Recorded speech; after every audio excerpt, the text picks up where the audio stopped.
Seriously? मैंने कहा area. Okay, cut. कोई pause कर ले. Let's go. Yeah. Okay. So exactly what I was saying. Bhumi is in the. यहीं पर ही सर. अरे वो मेरा YouTube चैनल है तो उसके लिए. हाँ जी. अरे हिला दिया तुमने पूरा ही. यार. क्या कर दिया? Go. Hi guys, welcome back to the channel. This is an little bit unusual setup of the video because we are driving and we have Bhumika with us. We call her Bhumi. She happens to be my cousin. She's being featured on our channel twice. She did a little cameo last time because she couldn't get the full footage. Oh, whose fault is that? Not mine apparently. Whose fault? You're missing out then. Light ठीक कर यार. ये सब चलता रहता है. Okay. Don't use your phone while driving. Yeah, but we happen to be Delhi Heights. And it's late at night, so that's and it's late at night, so we are pretty used to it. Okay, cutting the noise short. Why are we here? Because I get a lot of DMs and comments, Bhumi, where people ask me like, when shall we consider doing our masters in the UK or somewhere abroad? Okay. And at what time we should think like, is it a right decision for us or not? Just to give you a little bit of background, Bhumi just completed her bachelor's. Yeah. You haven't done any masters yet, right? Not yet. But she went through a journey where she was about to, like, she did everything. Yeah. You know, she'll share more details about her journey. But she did everything, but then she decided to stay back in India. We'll discuss more on that topic, like why she decided that, how that journey went.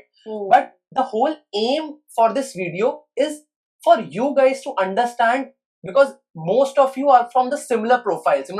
By similar profile, I mean just undergrads with no experience and want to go abroad for masters. Because she was also in the same domain, same space. We have finally somehow managed to secure this phone. Yes. And now we are going to continue our conversation. Yeah. So, Bhumi, let's first start with your profile. So tell us, where did you complete your undergrad from? When did you complete it? What did you study? Okay. And everything basically. Cool. Very short brief. I graduated in 2024, Delhi University. I was in Shivaji College, and I did the graduation in BA English Honors. So that was the graduation journey. I was a PCM kid. A little background. I was a PCM kid. I hated science. And then I was like, the one subject that I actually like is English. So I went for literature. So that was that. That was my undergrad. But I went into a lot of internships, and then I realized that I want to pursue the corporate path. And then I went to internships and organizations where I'll get to do a little business development, a little marketing. So that was the little. And also talk about your ISEC. ISEC it's called, right? ISEC experience. Yes. So ISEC is right now world's largest youth run organization. I hope it still is. It's world's what? Largest youth run organization. Okay. It's UN affiliated. Okay. And it's more than in 90 countries, I think. Oh, wow. It's a big organization, a lot of countries involved, and there are like many entities in ISEC in India itself. So I was a part of it. I was Vice President Business Development and Incoming Global Volunteer. So I gained a lot of corporate experience there, and that's when I decided that I want to pursue a career in people management, HR sorts of side, and that's where I picked up the domain. Okay, so basically, in short, while doing your undergrad, you were very proactive. You did you took a lot of self-initiative to improve your profile, to build your skills, to make sure like you are doing something which is worthwhile your interest and something which you want to pursue further on, right? Yes. So basically, after you got graduated, when did you decide? Because I remember speaking with you like that you want to pursue your masters in the UK. Yeah. So when did you decide that you want to pursue your masters, and why did you decide? See, the reason for why would be that, like I mentioned already, that I was a PCM kid, right? I was a PCM kid. I pursued literature degree and I wanted to get into corporate. Okay. So I had no formal education. I was not a BCom student. I was not a BBA student. I never studied about business. So there was no study. There was only experience. But you need both. to excel. So that was the major backdrop of my decision to go into MBA, to actually study business for once. Theory education as well, because I had practical experience, but I wanted theoretical knowledge as well. So after my graduation, I decided that if this is the path I want to pursue, I want to study about it as well. Because at PCM, literature, no business. Right. That was the reason I wanted to get into it. And you want to do your masters in what? HR. You want to pursue your masters in HR? Domain, yeah. All right. Okay. So just to clarify, you just got graduated from your undergrad, of course, with zero formal full-time experience. You wanted to pursue your masters. Yes. Okay. Now, tell us which university you applied and till where you were down the process that you decided to go back. Cool. So the countries, preference of my countries were UK, of course, because I knew people in UK who were studying in UK, so I had that comfort of knowing that I'll get the real experience, right? Not just YouTube shit or Google shit. I'll get the real experience. I'll get to know from real people. So UK was my first preference, and so was Australia. Because I've heard the education system in Australia is actually nice. There are good universities. So these was the two countries that I actually preferred, and I applied in both. But the thing is that the application process of Australia is a little more complex. Correct. So I couldn't apply to a lot of universities there. They charge per university, per application or sort of system. So, and I didn't want to spend into that, knowing that I'm not 100% sure that I'm going to pursue that down, right? But UK didn't have that system. You can apply to universities without paying anything. You do need to have an IELTS exam, of course, everyone who pursues. If they are aware. IELTS, yeah. So apart from that, there was no other expense in application, right? So I went with UK. I applied to a lot of universities. I think I applied to Manchester, I applied to Birmingham, I applied to Leeds. Okay. I got into all of them. Basically, Russell Group universities you applied for masters in HR, and you got offer letters as well, and you gave your IELTS as well, where you scored magnificent, right? Yeah, I had an 8.5 band. 8.5 band. Okay. So basically, what I want to say is, you were almost. You have pressed the pedal. Yeah. You were way in the process. I was in the universities as well. I've received my offer letter, even the scholarships from some universities, Birmingham and everywhere. Right. I received small amounts of scholarships, but I did. So I was on the step to confirmation. Right. You pay the reservation amount that you have to pay. I was at that step. Yeah. Understood. Okay, so then what triggered you to pull the trigger? Like basically take everything back on pulling the trigger on that thing. See, till this step, the only thing, the only input that goes in is your preparation. Correct. Right? Your research. But now I was at a stage to put in money. Right. Right? And it's not a small chunk of money. It's a big amount. Let's say like you were already focused on UK. Yeah. Like according to my understanding, average fees in the UK is no less than £24,000. Yeah. Which comes out to be, like, after converting money from pounds to INR, it comes out around to be 26-27 lakh rupees on an average. Yes. Easily. I was considering Manchester as well, right? One of my lead colleges, because I had good reviews from you, right, and from other people as well, right? So that, and even the fees at Manchester for the course that I got into was 31 lakhs. It was coming out to be 31 lakhs, right? So for confirming my seat, I had to pay like 6 lakh or something, right? When I received my offer letter. So, and that was the point where you do your due diligence, your complete due diligence. So at that point, I started considering stuff, because first of all, just a little brief, I was not doing this on my own money. I was completely planning on going into the student loan part.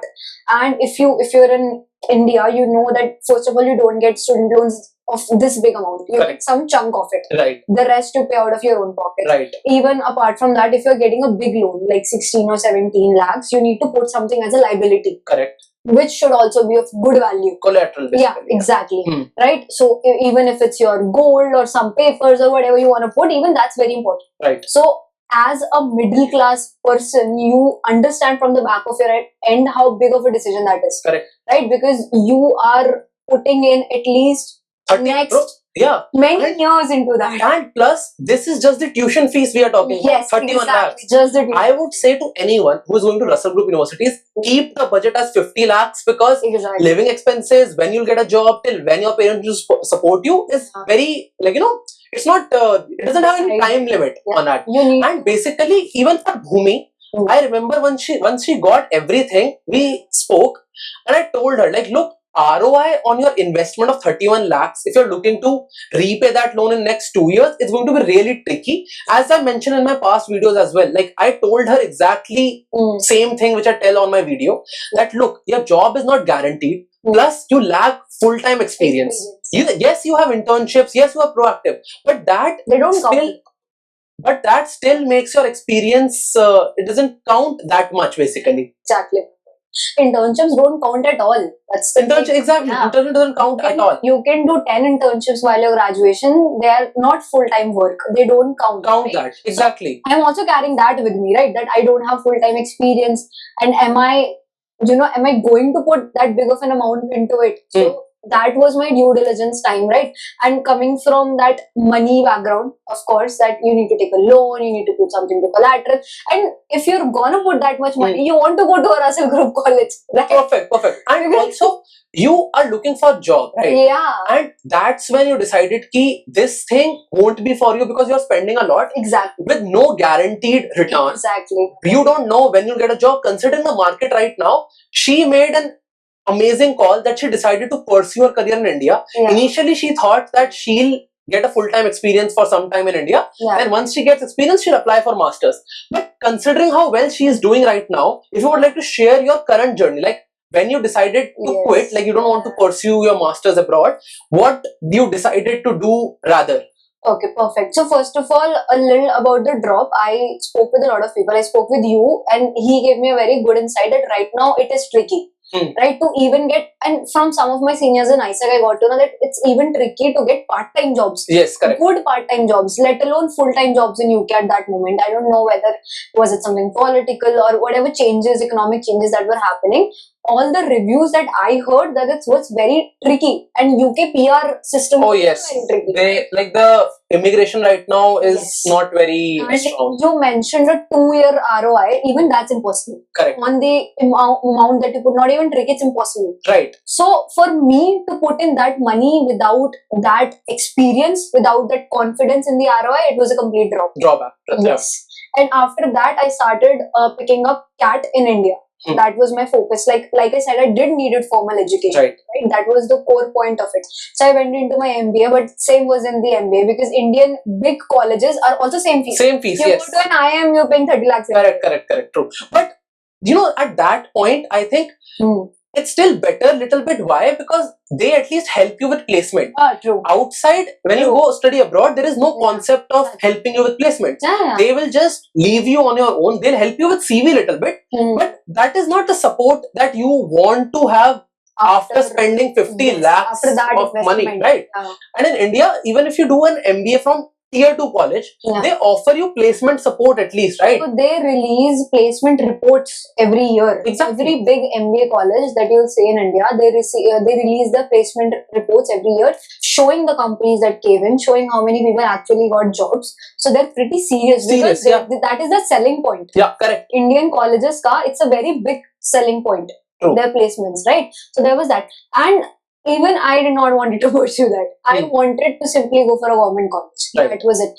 Colleges like FMS, DSC, those were my priority, right, to get into that. Now, those colleges, they have very low fees and highest, highest ROI. You pay like 2 lakh for the entire master's or one semester and max to max, and then you are guaranteed with a placement in colleges like that if you're in top 50 or top 60%. And from personal point of view, I have quite a lot of friends who got graduated from Tier 1 MBA colleges, and I kid you not, their colleges help them to get placed till the last student of that batch is placed. So that's a really great support. Even I was shook after listening to that. I'm like, wow, the college is actually putting efforts to get everyone placed. The immediate ROI is not good, but you have the confidence that your college will at least help you out in the last breath so that you're not stranded. Correct. You get something. Basically, you decided to look at an alternate path. You thought you can save money by staying in India. If you're staying with your parents, you are saving a lot of money already, and you don't have to take stress about many things which are already there. Like you went through the process, you know how hectic everything is. Exactly. Like, you know, how you have to find groceries, how you have to do everything by yourself, and it's not really, you know, worth it. Exactly. And I just don't have the experience of one person. We have another cousin who came back from Canada it was a lot of information for me that how Right. tricky It is, yeah. to get into that Correct, domain, correct, right? 100%. And to be very honest, I prepared for CAT for like 6 months. It's not a very tricky exam. The exam that I gave, it does require very much dedication. It does require very much problem solving, hours of study. But comparison to your JEEs and everything, I didn't find it to be that difficult of an exam, Okay. right? So that's that. That's not complex. It's like 10th, 11th, tak ki maths and everything. Just upgrade it. So it's not that tricky. So that was that as well. So I started preparing for CAT and I prepared for 7 months straight, right, without anything. I graduated in June until November, where the exam is. I just prepared for CAT.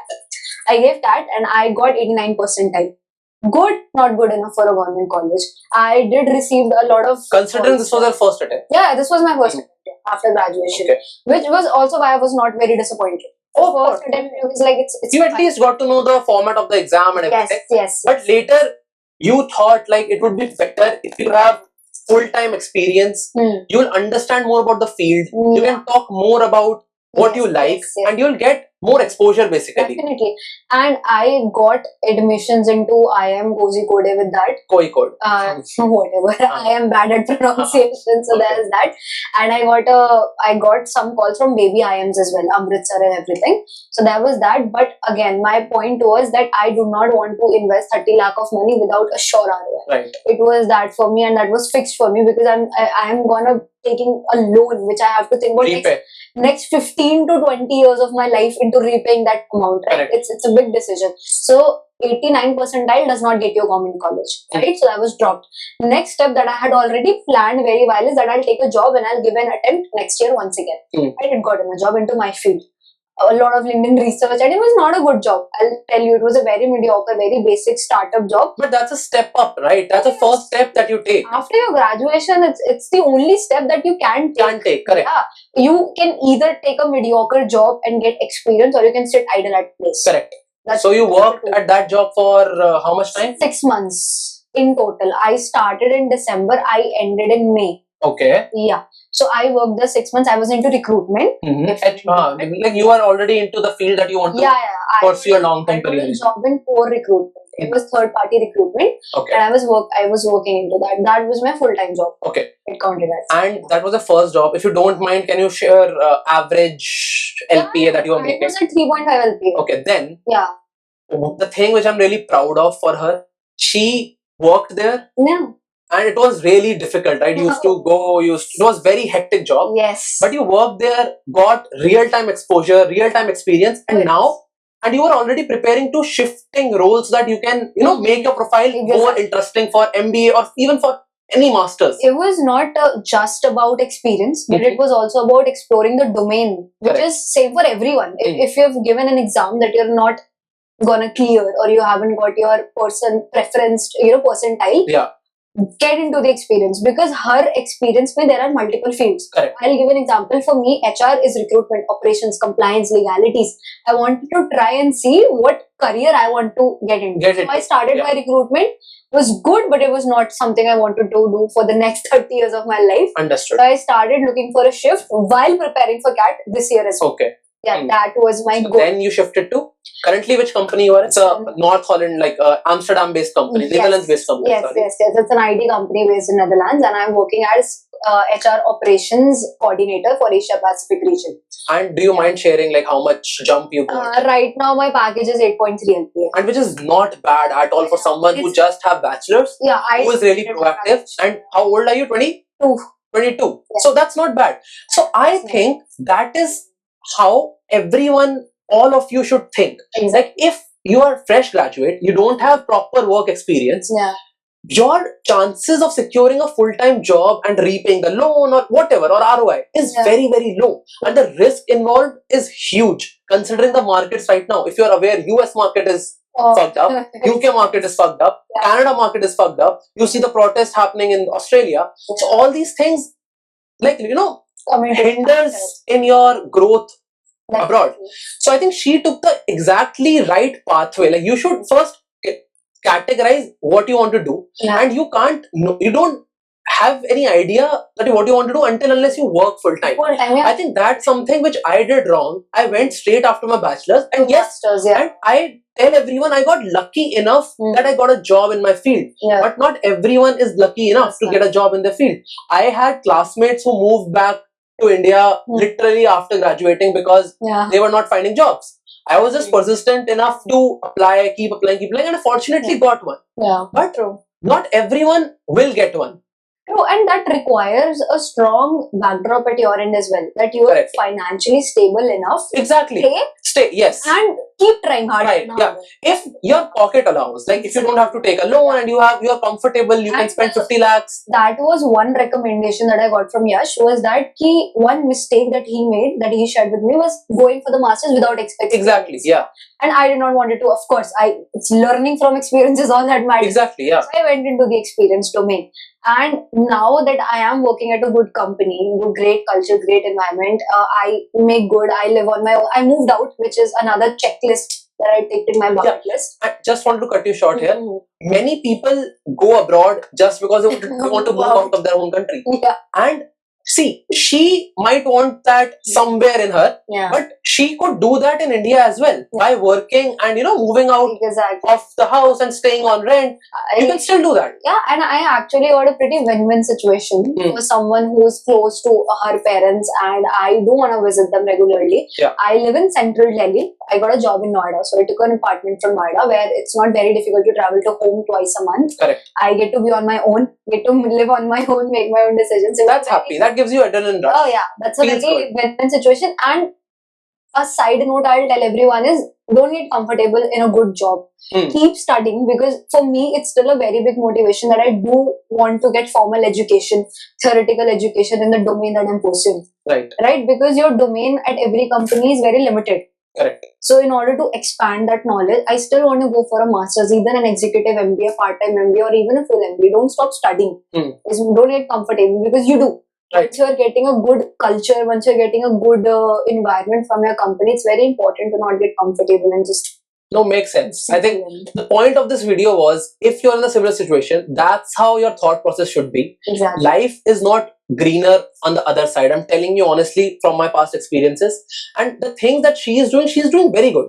And later she can pursue MBA, and as you said, and you can move on with your career, right? There are a lot of things you can do while staying here, which can impact your career positively. Yeah. It's not that you have to do your masters, Yeah. because over there life is extremely difficult as well. So you should have a decent thought process. Be honest with yourself, and try to focus on things like, make a list of what you want to achieve in next 5 or 10 years. Yeah. Then see what are the pathways you can do that. Studying abroad is not the only pathway. That's what I want to convey from this video. If you have any doubts, feel free to text Bhumika on LinkedIn. Feel free to reach out to me. I'll drop all of her details below in the description. And Bhumika, thank you so much for being on the video. Any last minute goodbye you want to say? I'll just say one thing, that change is the only constant. Yeah. Nothing in life will ever go the way that you plan it. The things that I said, I mentioned like 10 things that went wrong. Change is the only constant. Adapt to it and go with what feels the best at that moment. All right. It was a great setup, great video. I hope it's perfect. See you in the next one. कैसे लगा?